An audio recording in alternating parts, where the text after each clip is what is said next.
I didn't realise that I had a problem with anxiety until I was kind of in my late teen years. This was mainly from exams. I had a real problem with kind of going into exam rooms. That's when I really recognised the kind of panic and the panic attacks that anxiety gave me. But if I look back further, I think anxiety has kind of always been there, even though I didn't realise at the time, from like when I was younger, going into school, spending time off school, pretending to be ill when really I just knew I was scared to be away from my mum or scared to be in school. I'd always had a stomachache because butterflies, and that's all I really knew. And then as I got older, I started to realise that it was something more, and I wasn't ill in like in a physical sense. So I started kind of missing exams or any sort of test situation because I was just scared to be in the room with the people. I didn't like the silence. It was the fear of not being able to get out without making a scene.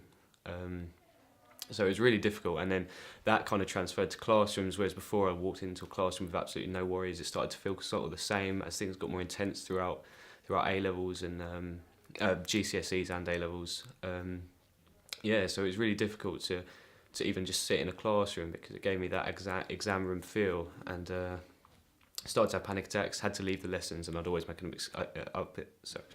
up an excuse, like I had to go to the toilet or felt sick. And then from that it started to spread to even more kind of normal every day-to-day situations. My social life was massively affected.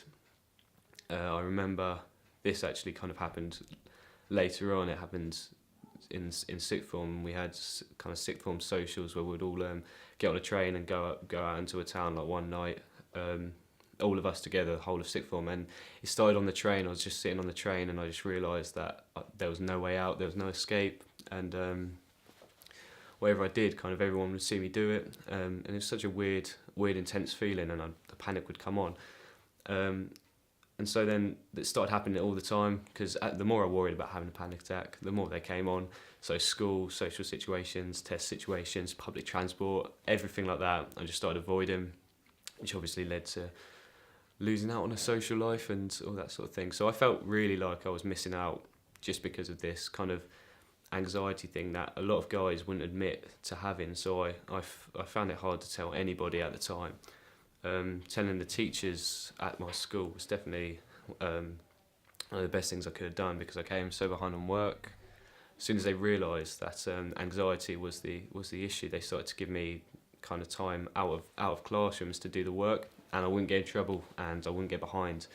But the social thing was always there, and it was always so difficult because I couldn't tell my friends, and it felt like it was very lonely to experience. I couldn't bear to be who I was due to the fact that I felt like I just couldn't live a normal life, and so I started to lose friends and miss out on opportunities, and I had to come out of sixth form for a little while because I just couldn't keep up.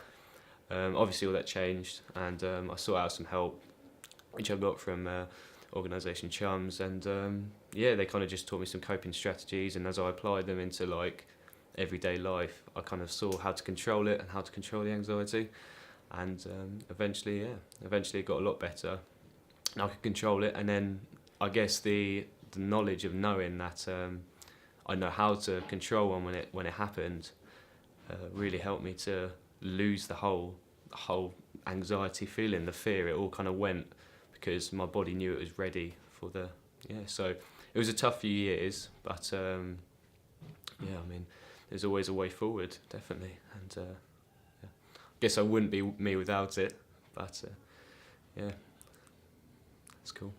That's all I've got right now.